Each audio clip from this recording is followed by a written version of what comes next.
Listeners of the T.R.O.N. Podcast, the randomness of nothing in 2026. As always, we are bringing interesting people, entrepreneurs, business owners, and people from walks of life that have made it and are willing to share their stories of success with others.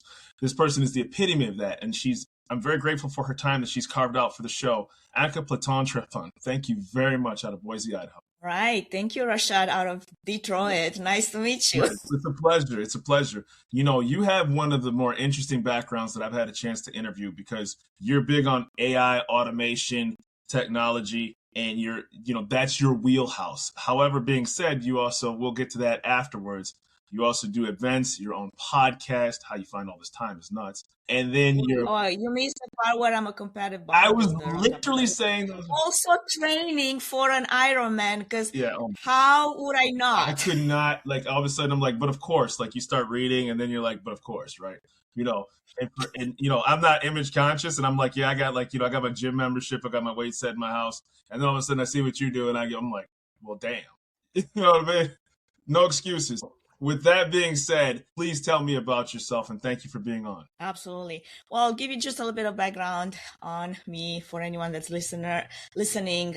First, thanks for having me in. Yes. I'm excited to just share my story. And the purpose of me sharing the story is just to, encourage someone that wherever they are and their stage, maybe they need that kind of a little extra motivation to do the best with what they have for this one life that we all get. Absolutely. For me, every time I see an older couple out there, I always ask myself, I'm wondering if they have any regrets. I'm wondering as they look back at their life, do they feel like they gave it everything? Do they have any regrets that they should have done more of this or that? Right. And I don't want to be the person that I get to an old age and I hold regrets in my heart or resentments, or I should have done this or should have done that, or I didn't find enough time to do the things that I'm passionate about. Yes. So that being said, as you said, I'm Anca Platon Trifan.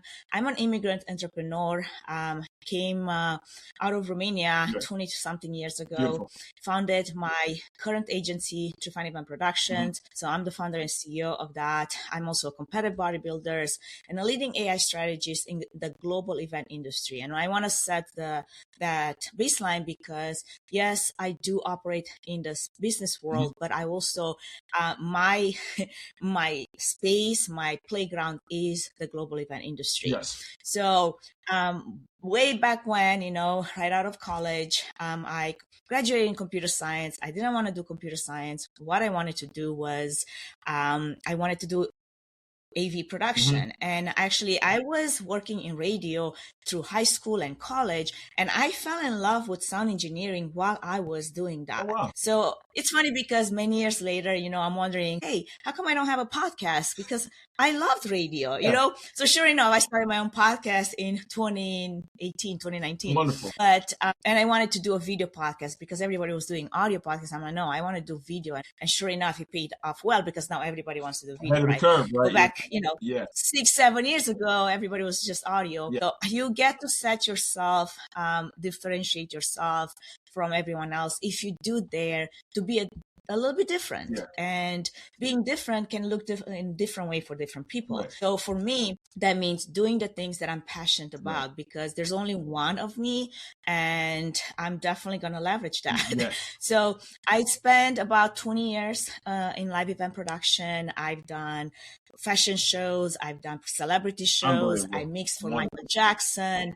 I've mixed for Linkin Park and Fergie and all the celebrities that you can think of that would just have a random concert in LA. We would be the production house doing that. Little John and Snoop Dogg. I mean, I was holding Snoop Dogg's microphone with the Snoop Dogg. It was just hilarious. I have such fond memories during that time. And that's basically me living the dream that I wanted to to live, like not just imagining it, but putting it into action. And what that looked like was literally coming to US with one suitcase and $100 in my pocket. I didn't know anyone. I didn't have a safety net. I had no connections, but I knew that I had a will, and I knew that I have really good work ethic. And if I got my foot in the door just in the right place, I knew I can work my way up from the ground up. So that's what I did. You know, when I first got in AV production, like who'd hire a 5'2", you know, girl to move, you know, subwoofers and huge PA boxes? Nobody would. But I said, hey, I can fix your computers. I know a thing or two about computers. Just teach me everything there is to learn about audio engineering, about lighting, about video production. And so that's what I did. Got in LA, and I met this production gentleman that owned a production house. To this day, best friend. He's been a mentor to me for 22 years now. And even now, like we text and we collaborate and we work on events together. So two things here, right? One, don't be afraid to ask. Don't be afraid to leverage what you have. Like I might not have this knowledge, expensive knowledge of AV production, but I knew that I knew something, right? And I could leverage that. Two, there's always going to be important people in your life, and you need to prize that. Mentors are so important. And if you find a good mentor, like be good to them and be a good mentor to others in return as well. So that's kind of like been my, you know, history getting into production. And then I went to school from there, and I started working like hands-on, you know, a lot of those shows. Yes, there's also the other side of that. Burnout is real. So after about 8 years of like nonstop, I mean, when I say nonstop, when you work in live event production, you work 18-hour days. There's constant turnover, and there's no breaks. Like 7 days a week, you don't get a break, right? So like when I had half a day, I would literally just go to the beach to sit and just take in the sun because I had nothing left in the tank, you know. But that's how you earn this experience, and that's how you earn the knowledge. So I did that, but then eventually, you know, I'm like 8 years into this lifestyle of like crazy lifestyle.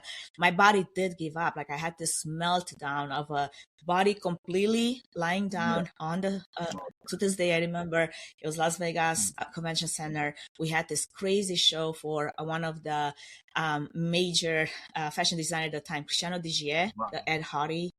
Cristiano Digier, rest in peace, because he's no longer with us. And we were setting up this huge trade show for him. And then the in-house, the union labor messed up our entire lighting grid. So we had to stay overnight to fix it because they started in one end. And then if you need to know anything about event production and DMX, you have to run it back in the day. You had to run it in like continuous line. If for some reason you messed up somewhere, everything would just fall apart. So that's what they did. They kind of like went in this direction. They took a break, and then they forgot which direction they started, and they started going in the other direction. And our entire DMX grid was like a meltdown. So we worked around the clock for like 32 hours to get that show going. I mean, the show must go on, right? So I remember thinking to myself as I'm lying on the floor, wanting to move, but not being able to. Like when your body doesn't move and you're like, I'm willing it to move, but it doesn't, you know? That is like one of those, you know, come to Jesus moments. Yes, 100%. Like, if I don't stop this lifestyle, I'm going to put myself into the ground. Like this cannot go on forever. So that was kind of like my reality to, hey, I got to find a different place in this industry, but it's not so demanding. You know, I'm also a workaholic. I keep saying I'm a recovering workaholic. So it's also on me, right? I have to take responsibility for the things that I know that they're on me. Nobody forced me to work around the clock. Nobody tells you, you have to work. Like you're not a slave. But also if you're a workaholic, you kind of are a slave to yourself. But you have to, you know what the thing is about it though, is, you know, you're a competitive bodybuilder. You know, I do martial arts, right? So I have a black belt in Tong Sudo, I have a brown belt in Taekwondo, and I do Muay Thai and Brazilian Jiu-Jitsu. For full disclosure, I'm not a fighter. I'm not the best guy on the planet that's ever practiced martial arts, right? But, you know, I can say that I do those things. And if you don't, but anybody who's trained, whether it's in your field or in martial arts, there's a wall, and you can try to admit that there's not a wall, but at some, I've trained, multiple days in a row. Yeah. And there will be a point where you're like, you know what? I need 2 days out of here. That's why recovery is so important, right? Like, to build anything to grow, you need recovery. Yes. Well, at the time, I didn't quite understand the importance of that, right? So you learn through hard lessons. And nobody's going to like pull you off to the side and be like, hey, you may need to take this time off to actually, you're just going to have to basically. And you might have people in your life that are aware enough to say, and I think that's why a lot of the workplace wellness now does put the responsibility not just on the employee, but also on the leader, right? Like on the employer to analyze, okay, this workforce that I have working for me, they've been going nonstop, like taking overtime all the time. Like there has to be a boundary where you have to step in and say, you need to take a day off. You need to rest, right? But back in the days, again, we're talking about like working your way through and pushing hard. And I'm not someone to be shy of pushing hard. Like I had to tell my husband this for him, like to understand, like when I come to a point where I said I've had enough and this is hard for me, that the baseline is that's 100 times hard for the average person. You have to understand that I don't push myself to that point unless I really, really am to the very edge of my like ability, of my capacity. Right. So I've learned that, okay, I need to figure out what does boundaries look like, especially in a work environment, especially for someone that's a go-getter, someone that's ambitious, someone that has dreams, and someone that knows that can do those things and is able to push herself that hard, but still there has to be some kind of a balance, work-life balance. I always kid about that. That's not real, right? So then you have to figure out what the integration of that is, like how do you integrate your life with your work, with your friends, with your family, with your passion, with the things that you want to do in life, right? So for me, that meant moving out of LA, moving to Portland, Oregon, moving into corporate events, into more of a, I would say, higher end production level where you weren't the rookie pushing the the boxes into the truck and then pushing them into the venue, all of that. Like you had a team of people that was doing that. I was at this point a lead, a technical event planner, and I was more of the interface with the client. And I would put myself in tech roles based on need, based on what I wanted to do. So that kind of started giving me more of a break, more of a breather, right? Like, so I can actually dream beyond just doing the work, but also wanting to build beyond that, like having people work for me so I can build this business, so I can go farther, right? Because what do they say? Like, if you want to go fast, definitely go alone. But if you want to go far, you need people. You need someone to be coming along with you. And I move really, really fast. And one of my biggest frustrations as an entrepreneur is that it's hard to find people that move just as fast and hard as me. So I had to like figure out and learn. And that's where like I came up with this framework that really, really pretty much puts on the map the things that I am most passionate about, the things that I have worked on in my life, and the things that I feel like they're really important pillars for anyone to ace. And that for me is physical fitness, mental fitness, emotional fitness, and spiritual fitness. Having all this four as a pillar is kind of like a table with four legs, right? Like it really keeps you going. It helps you get to the highest of your capacity, but you have to understand that those things have to work together. If one falters, like it's like you lost the leg. And it's kind of like your table starts like wobbling, right? So for me, that was a journey. It wasn't like automatically I started getting really good at those things. No, I had to work on my mindset. But then I knew, now that I had the framework, what are the things that I need to focus on so I can achieve this wholeness?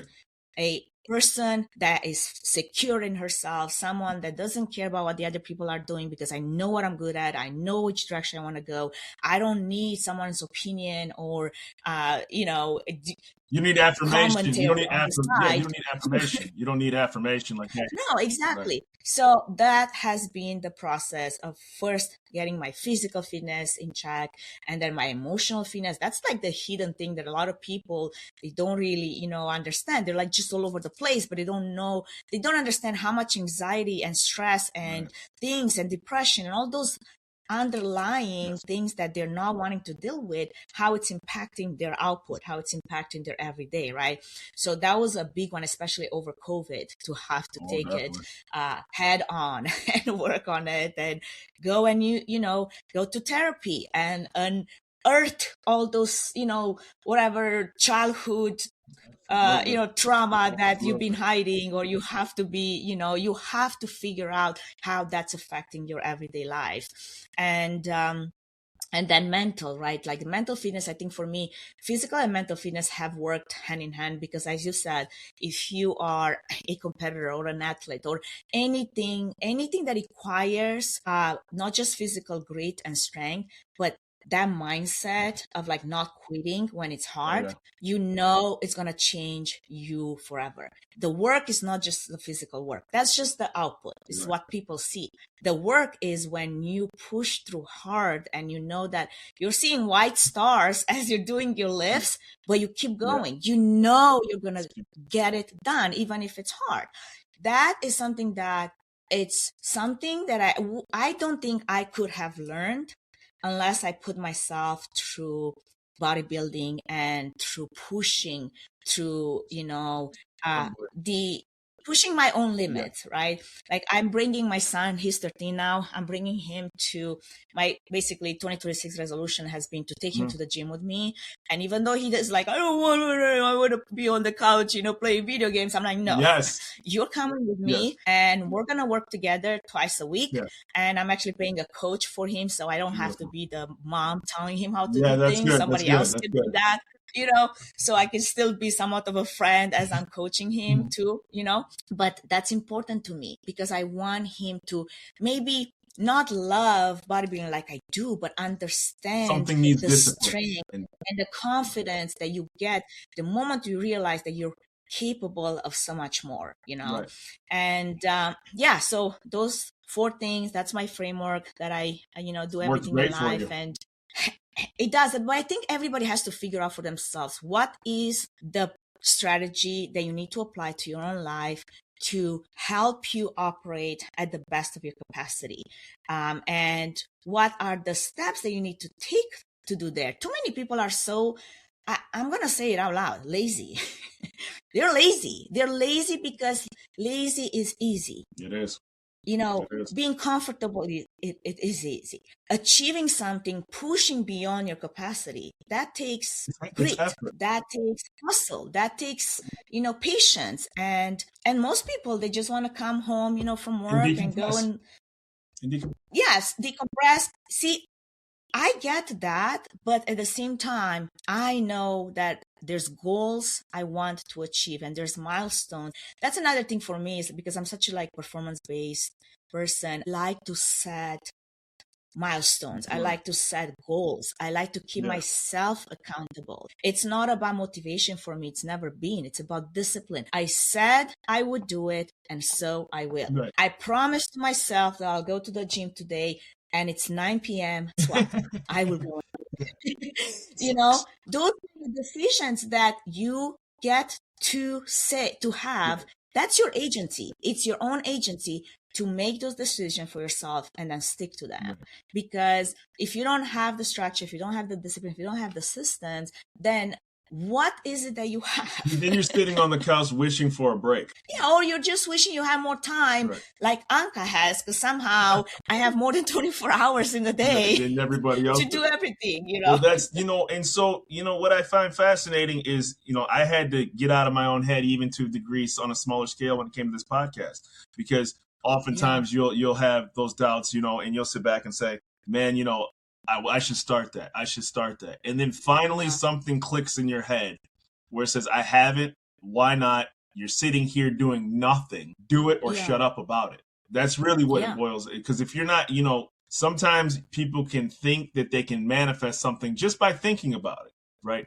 And we talked before the show is that it's better to have a minimum viable product, right? It's okay to start the podcast in your basement with a crappy background and a crappy microphone and terrible. It's okay, right? There's nothing inherently wrong with that. First one, I cringe when I go back to my first few episodes in my first season. Like I still cringe because even though I come from, production, from AV production, I still was that person like with a crappy microphone and lighting was whatever. And it wasn't even that, it was my voice. I was like cringing at my voice and all the filler words that I still have plenty of, but at this point I'm like, whatever.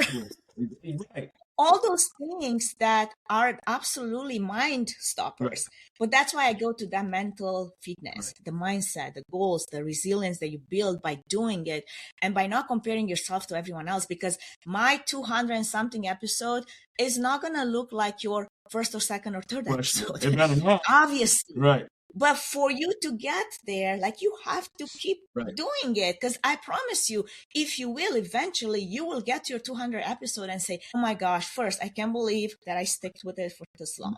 2, look how far I've come. Like 3, also the experience that you've gained, the conversations that you've had, the friendships that you made,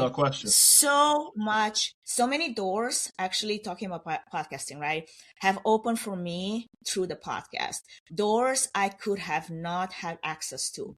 Podcasting is the one medium that, because by default you are creating this platform for people to share their voice, you can have conversations with CEOs of Fortune 500 companies that otherwise you would never dare to go and knock at their door and be like, hey, can I talk to you? It's so funny you say that, because I'll after like somebody will email me and I'm like, is this person really emailing me? Like you have to do like a double take. Like, we're really having a conversation. You have all these other things on your plate. You have all these accolades and accomplishments next to your name, and you want to take an hour, 45 minutes to talk to me. Like it doesn't seem real. And to your point, podcasting is an equalizer, and I love that. It has democratized a lot of door. It's open. Where people say, "Oh, there's barriers. I can't get to this person."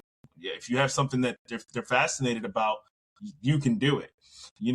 And if you provide them the platform to talk about things that they're passionate about, I don't know one person, I don't have one person turn me down to say, no, I'm not going to do it, I'm too busy. Unless for some reason they're so tied into maybe like marketing, political NDAs and other things that they don't even make a decision for themselves. Where do they go on the map to talk about the product or their personhood, So that's a different story, right? We're already talking about really, really high up there people. Question. Like I wouldn't go to, the president and be like, hey, can you be on my podcast? Because his entire team would have to first agree that that's even a good idea in the first place. There's levels that's going to go through the communications rep. There's stages, right? As opposed to like, somebody could say, hey, somebody has a cooking podcast and there could be a high level, there could be a CEO of major companies. Oh man, I love cooking. I want to be on that. Right. Be like, but it's not a good image for you. So we're not going to allow you to go and do that because we want people to think of you as this persona, right? So that being said, like going back to what we were talking about, I think it's, for me, that comes down to individual responsibility and agency to be able to say to yourself, first ask yourself, like, what are the things that I always wanted to do, but I just keep delaying them because life gets in the way, right? And then as you do this assessment, and let's be honest, like as we are aging and getting older, we're not getting any younger, right? Time starts like flying by faster as you age. Sure, in your 20s, you think you have your entire life, I would never go back to my 20s because I had to learn those lessons. The lessons that I learned in my 20s, good, but I don't want to be the 20-year-old self me. I want to be the 43-year-old self me that has learned so much and is so confident in herself and is so able to know and do things the way I do them now, because that's built me to be the person that I am all of those years, right? Yes, some people get to that maybe faster. I usually get there the hard way because I like to learn my lessons well. But I think it's also a matter of like realizing if you slave, for someone else, for a paycheck, what are the things that really, really you're passionate about that you could give some, some bandwidth to? Because those are the things that you will remember years from now. It's not, you're not going to remember, whatever salary, whatever, promotion, whatever things that you got. It's the things that you have invested yourself and you passionately went after. And that is, for me, what bodybuilding has done. That is why I'm doing an Ironman. And let me tell you, right now, swimming is humbling me. It's very cruel to an adult that didn't grow up with it. It really strips you of your most dominant tools, and I know I'm dominant in environments where effort equals outcome, but swimming is this environment where I'm putting myself through, where effort without technique basically equals punishment. Because you can breathe when you want, you can stop when you want, you can fake efficiency. The water just tells the truth, So as I'm going through this process of being new at something, it's really, really humbling. And for me, the baseline right now is exit the water with my systems intact and being calm. And that's it. I can't, I could fake fitness in the water and all that, but I cannot fake efficiency. I'm working on that. I'm working on the technique of how can I be more efficient? How can I be controlled? Because I know I'm conditioned. I know I have the muscle power to muscle through, but this is not about muscling through. This is about how can I be the most efficient in the water? And it's a learning experience for me. It's like very, very humbling. And it's interesting because as an adult, to put yourself back into a completely new place, to learn something new. A lot of people avoid that, like, no question. The play. No question. Because again, it goes back to how humbling is it to know that you're good at so many things, but you're just not good at this one thing. It's tough, and so, it certainly takes a lot of ability to understand that I'm going to figure this out. And even if I get decidedly average at it, that's a win for myself, right? Because I'm willing to. Like for me, like, I just want to be that low drag object in the water. And so obviously I want to talk about your AI, but just like me in jujitsu, right? Like I came from karate, and so I'm doing jujitsu, and I get ragdolled in jujitsu, because anybody who's ever done martial arts, jujitsu is much different from a striking art, right? Like night and day. And so I tell myself, I said, if I can just get okay at this is going to be okay. If I'm a pretty good guy on my feet because I can navigate, I've done it for 20 plus years, but down there was brand new. I'm like, if I can just get to the point where I don't panic down there, and I've gotten to that point, even though I'm getting manhandled, but I'm like, I'm like, this is a win. This is a win. I'm going against guys who are blue belts and, higher belts. And they're like, dude, at least, hey, mission accomplished. You're much better on your feet. I'm like, dude, I said, that's a win for Rashad right here. Because y'all did this for much longer than I have. And I am not anywhere close to where you are. And that's okay for me. I do have to ask you about your AI, because it's funny, whenever I talk to people who are afraid of technology, I always call them Luddites, right? And anybody who knows what a Luddite is the textile workers that tore the machines down in the 1800s of England. But you dove all in on AI. And I loved your steps where you said there's 3 steps to it. I watched one of your speeches. There's traditional, which is where Amazon, you said, can find out what your shopping habits are and what you bought to get similar purchases. Then there's the second step, which is the standard is that the Gen AI? And then a Gen, and then there's a third one. Which talk are we looking at? Was it the last one, the Expo? Yes. Expo? I'm wondering if that's yes. Yeah. So, and then you said that basically eventually it gets to the third stage where it adjusts in real time. Can you dive into that real quick about what that means? Yeah. So I think, first off, sometimes I have to actually ask myself this question when I speak in front of an audience, when I speak in front of a crowd.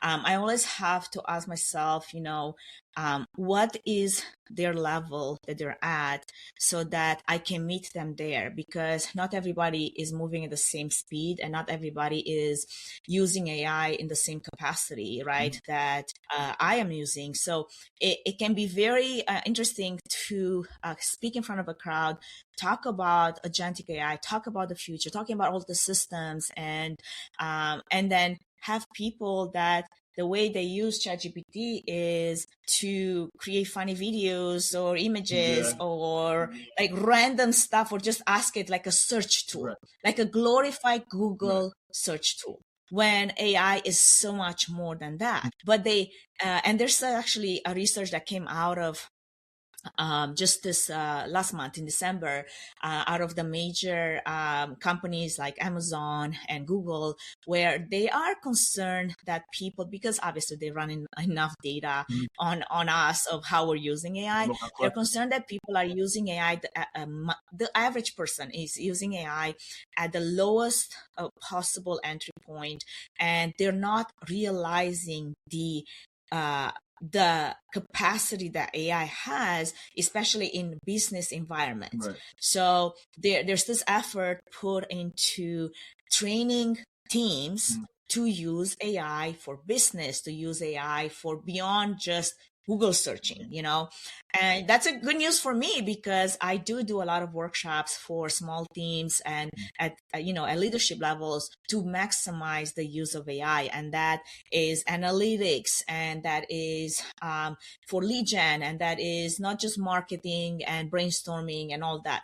And that's where agentic AI comes into the conversation, because there's already the ability for you to take one idea that you have and create a tool that automatically does all the steps necessary to execute on with very little input. And I've already created agents that do different things for me. Like one of my agents, actually, because I am in the speaking world, is he researches all the conferences out there that have call for papers that are open, that are actually are then analyzed against my own database. And I have two databases that I keep. One is Notion and one is Google. And it would search my entire database, and then it will make a decision based on the criteria that I gave it, that based on your content, based on the things that you are passionate about, the things that you've spoken about, the things that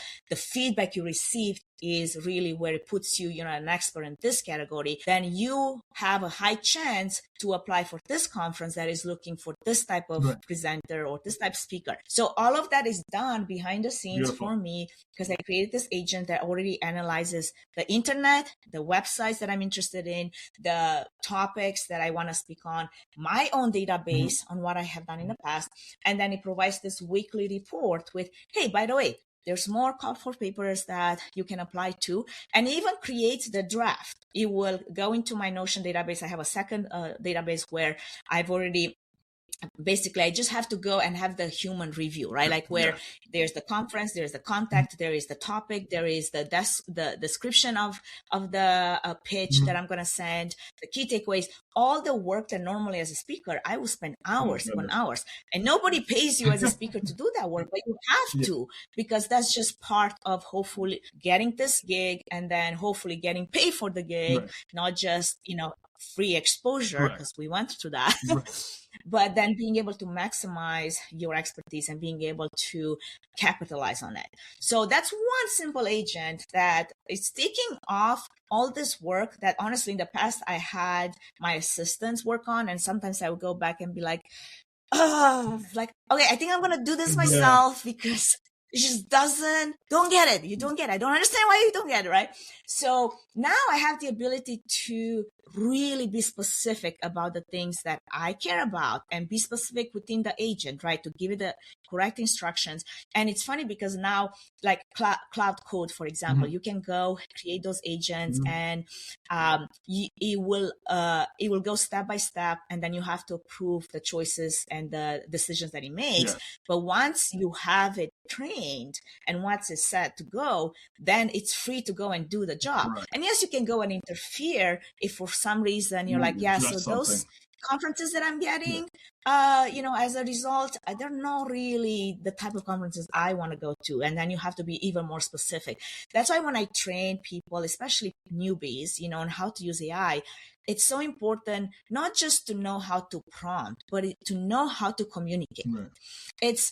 I make this analogy where I tell my husband, it's like, can you get me that? Right. So I kind of point in the distance to this one thing that I already have in my mind, what I want, but he's going that direction and he doesn't see any of it. And he brings me something completely different. And I'm like, how can you not know that this is not what I want? That other thing on the shelf is what I want, right? So that goes back to communication. Right. If anything, AI is teaching us how to be better communicator, because in order to get the output and the results that you want, and this applies not just to your Gen AI tools, like to get the right image, to get the right brainstorming material or the right SOP I write so much content, but it all starts with my original thoughts where I'm so specific. I mean, my prompts and I love that I can actually speak now into the tool versus having to type it all down, right? Sure. But my prompts are like pages long. Right. And then all I needed to ask is to clean it up, to make it to make it more concise, because usually I have more words that are necessary, right?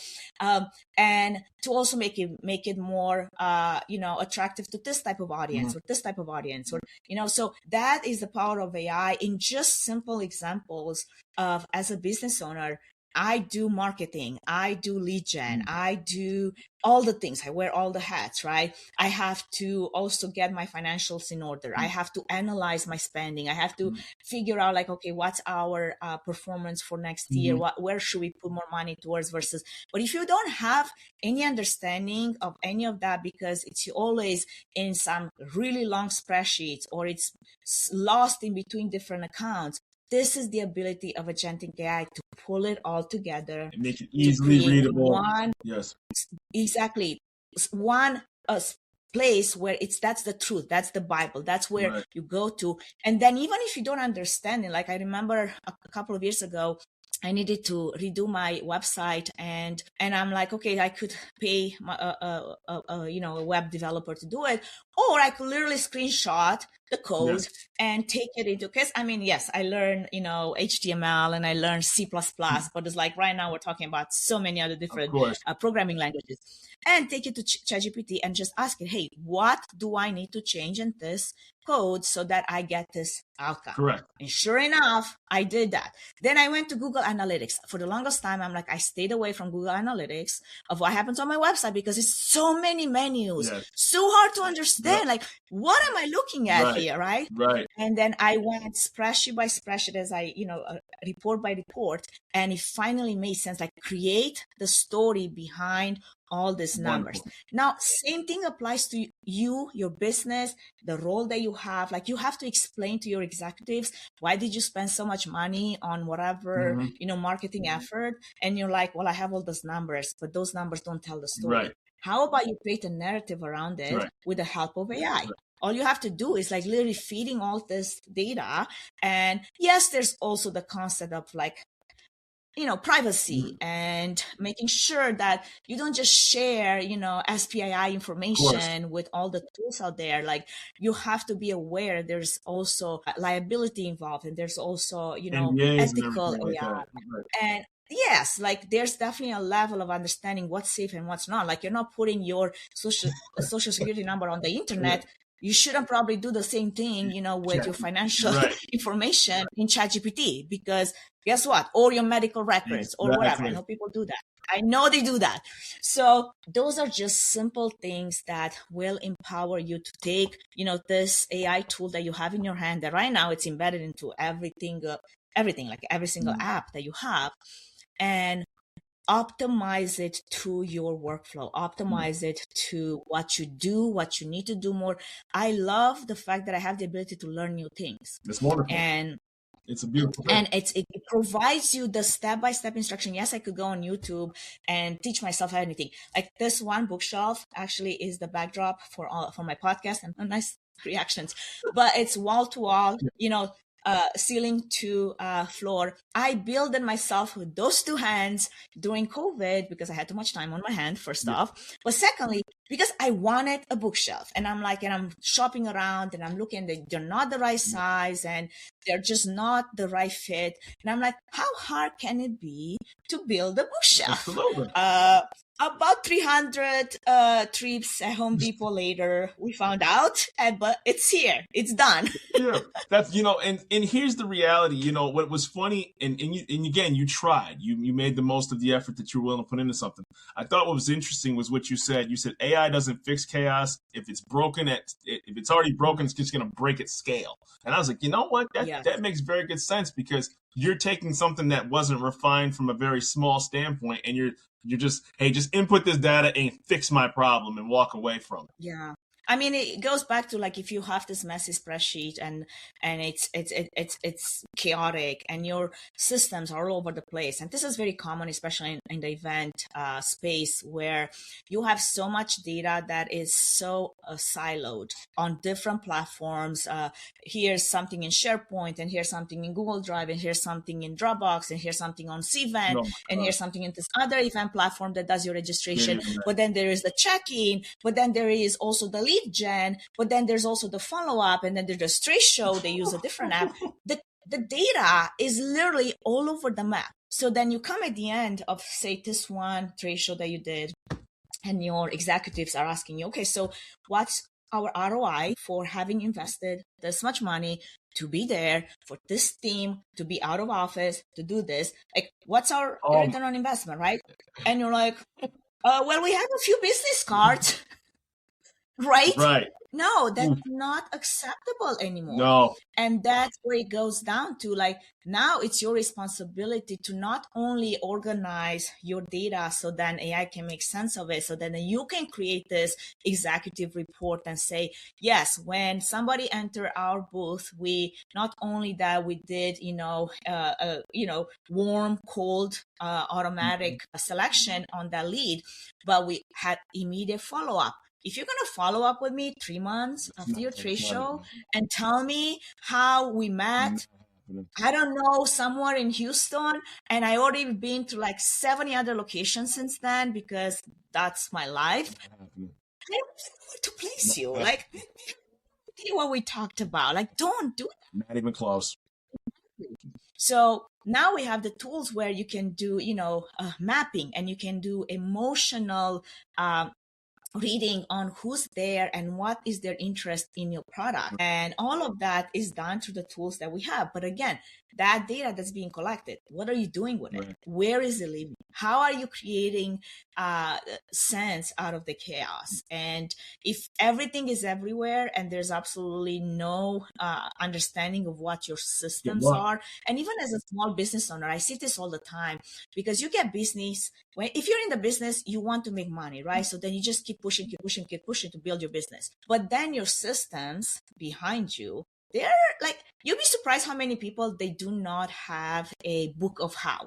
How do we operate in this business? What is our mission? What are our values? What is our goal for next year, on 5 years, 10 years from now, right?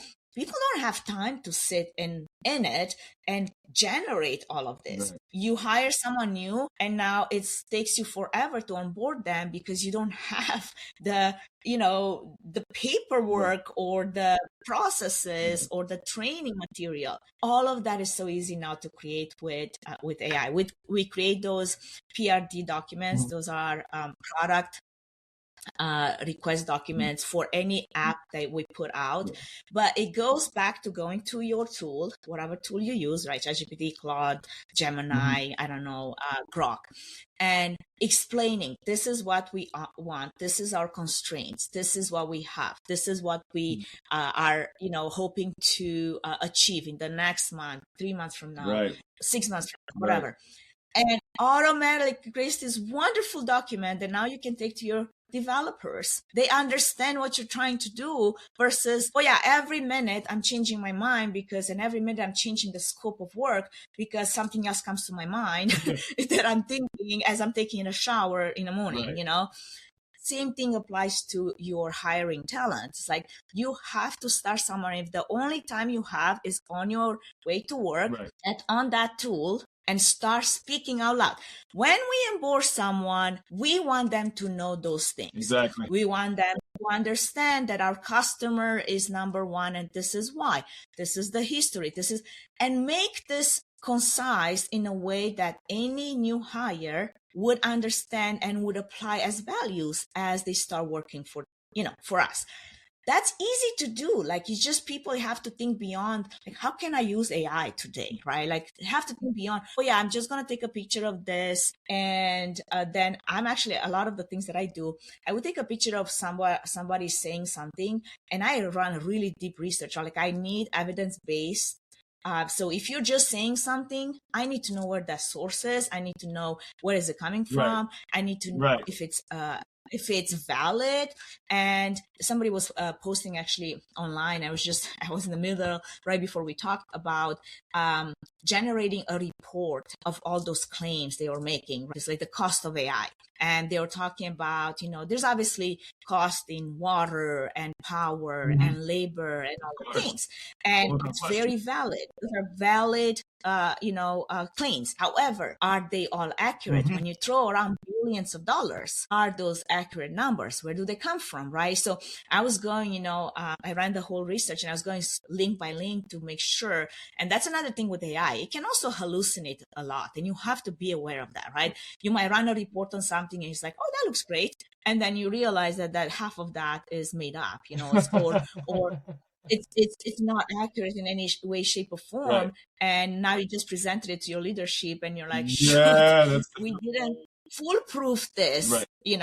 Don't be that person. It's much harder to have to go back and then earn credibility than just to do your research, just to make sure that it's accurate. It's like the lawyers that are giving it as the defense to their client in court. You're like, seriously, dude? Like, really? You just chat GPT like, if you're going up for trial, and then next thing you know, your lawyer just chat GPT like your case, and it may be something it's like made up with this like fake testimonials. Oh yeah, right. Like, a case that never existed online, and you're like, are you kidding me right now? Exactly. Oh my! No, it can so easily do that because again, I feel like it's actually gotten a little worse because I've used ChatGPT since it was like GPT-1, and I see how much it's changed. And sometimes it frustrates me. Like, it frustrates me that it's become more like pliable to the user's need.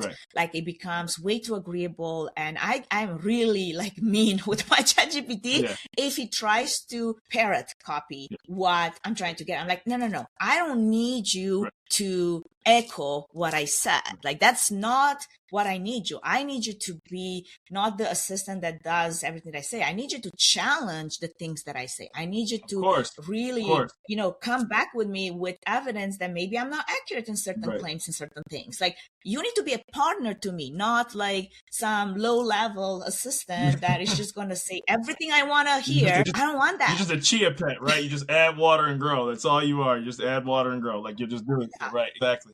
Yeah, but going back to the types of AI, as you mentioned, right? So we had traditional AI, which is basically the analyst. That's where you had all these predictions and you had the patterns. A lot of it was in the Amazon shopping that we were doing for 20 years. Like, Amazon has used machine learning. The traditional AI for many, many years. Netflix, same. Apple, all the Apple products, Absolutely. right? And I think a lot of people, they're kind of stuck at this Gen AI, the creator, where, you just visualize, you brainstorm, you draft something, but then that's about it. It's kind of like, okay, so what else can I do with AI today? I'll create a funny video because now Tree is so fun, or Nano Banana, it gives me really cool pictures, and that's great. I mean, seriously, that's great. Like, I would take a picture of my 8-year-old daughter drawing and put it through Nano Banana and create a visual for her, and she loves it. Like, we did this 2.5 years ago with Midjourney, where she had a dragon, and I turned this dragon into this like amazing painting that she still has it on her wall, right?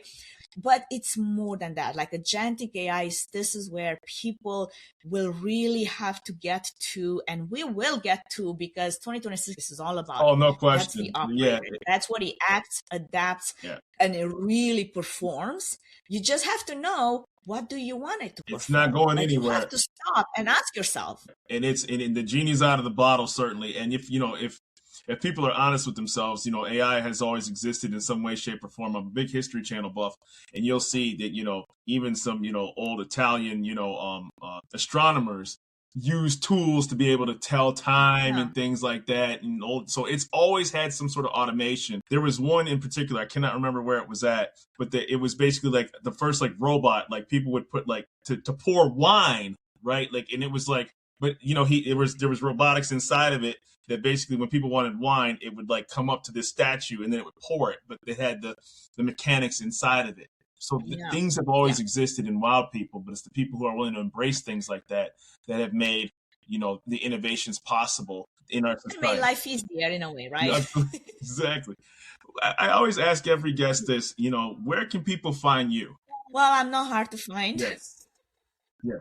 But I do operate a lot of the thought leadership, a lot of the AI related content is on LinkedIn. Yeah. So if you look for me, Anca Platon Trifan on LinkedIn, that's where I am. My podcast is also everywhere, YouTube, Spotify, and all the other podcasting platforms, Events Demystified. And right now, season 11 is all about the CEO edition. So if you're a business owner, if you're a founder, if you're a CEO, and sometimes you feel lonely in this journey, because being a CEO can be a lonely journey. Only someone that's been through that truly understand what it's like, like one day to be like on Mount Everest and the next day to pull your hair because you don't know how you're going to pay your bills, right? Yeah. So it's like this ongoing, like up and down over a roller coaster ride. So that is all about the story behind the brand, the story behind the CEO. And then Instagram is where I kind of share a little bit of my behind the scenes. Also, I have my fitness Instagram page where I kind of muscle through my workouts and definitely show off. Well, no, and listen, can we keep it a buck, like 100? Let's be totally honest. If you have it and worked for it, you didn't just do it for yourself, right? Like I don't, and I'm just keeping it like let's like I've had picked, like if I have a black belt, like I make a point of emphasis to say this on this show. I don't, not to like brag, not to like, say that I'm special, but it's something I've accomplished. So if you do bodybuilding, like you're not going to be like, I bodybuild and don't post any pictures about it, right? Like, no, man, like, you worked hard. Like you're touching on a really interesting topic because, people like us, we go and do a really hard workout and we'll post a gym picture. Like it would really, really feel accomplished. We're not posting a picture of us because it's a thirst trap. Like, no, like I literally achieved something really, really hard right now. Do you see this pump here? It was hard to get to. So it's kind of like that sense of accomplishment. Like, man, I've done it. And for me, the thing with bodybuilders, you do have to take progress photos. Now, you don't have to post all of them on the internet, right? But it's very, very important for anyone starting any fitness journey. I always say this, your first, check-in photo will not be like your 5-10 years down the road check-in photo, but do take it.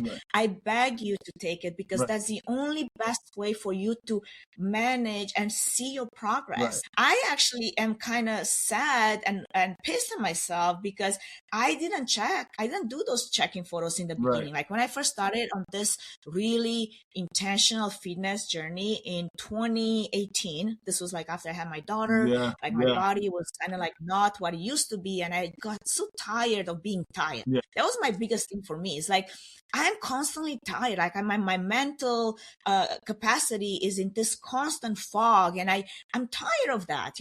Sometimes you have to come to hit that wall to say, I'm done with this. Like we have to make a change, And for many people, that means, a diagnosis. For many people, that might be like they've gained so much weight that they can't even move, And yes, now we have all the GLPs and the peptides and we have some extra help. Hard work. But I'm not even against it. You know what? If that helps you to get off the couch, to start moving, to start doing walks, to start getting into the gym, because before it was hard even to pick up something off the floor, for all means, use it, but don't forget the strength training that is required. Don't forget the other fundamentals. Nutrition is required. Recovery is required. Yes, strength training, I keep saying that, and I will never stop saying that because especially as we age, we keep losing muscle mass. protein intake. Make sure you eat your protein, you know, whatever that might be, just make sure you do it.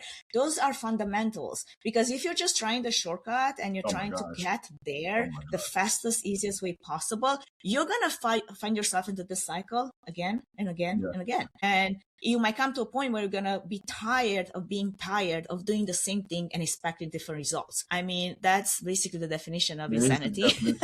You know, and you know what I find, first of all, I would truly like, you know, to thank you, because I think that I've only scratched the surface of what you've accomplished and done. And, you know, when I read your biography, it looked like nothing short of like a movie, right? Because, you know, it really... I am writing my memoir, Rashad. You know, of course, right, yeah. I certainly invite anyone that is curious about this roller coaster life that I've lived so far. It's not so much about, oh yeah, I had this hard life and I came out of Romania and I went through, you know, communism, and I was sent to buy bread at 5 a.m. in the morning when I was 5. And no, it's more about, you know, the ability to go beyond your circumstances, whatever that is, and dream big and go after that, and be patient with the process, but stay in the process. Don't just like skip things because they're hard. Be okay with hard. Hard is growth. Hard teaches you good lessons. You know, you know, and just even, and for anybody who thinks that a podcast is easy, like, no, it's not. It's, you know, like, no, it's not. Oh my gosh, let's not even get into that, right? Like, listen, you know, like it, you know, it's crazy, but you know, I want to circle back before. It's a mindset. It's a mindset shift. If you committed to it and you know there's so many benefits to it, it's kind of like going to the gym, right? You committed to feeling better, to feeling full of energy, to looking better, all of those things. Then you will go through the process, but you have to really commit to it. And podcasting is no different, because let me tell you, the behind the scenes, the editing, the marketing, the pre-production work, the post-production work, that's a lot of work. It is. And, you know, and one thing that we get this show is to show people the benefits of hard work, because people's hard work pays off. And that's why I get guests like you on here telling your story. It's not about me. It's about the person that's willing to share it with us. And I want to personally thank you, because I know that I can't be lazy around somebody like yourself. You know what I mean? That's not going to happen. Just being totally honest with it. Well, I will definitely kick you into action. Don't you worry, Rashad. I appreciate you. And so, you know, I think now, you know, I have some things nutrition-wise to work, so whatever I was about to eat, I'm going to chuck away, because... What are your macros, Rashad? What are your macros? I know. And like I said, I'm 43 myself, and I really would love to do a part 2, because I think that I would, you know, I would love to be a guest on your show, you know, whatever capacity I could be. Absolutely. Even if I'm just going to be a bumbling idiot. But thank you. No, I think there's definitely room for both of those things. And I really want to thank you for creating the platform and the opportunity for me and other guests to be able to come on and share their journey. And for everyone that's tuning this far, thank you. I mean, this is a long time to be tuning in. I don't ever want my guests to feel unwelcome when they're telling their story. So it's not I'm not that dude that's going to be like, clock. I don't do that.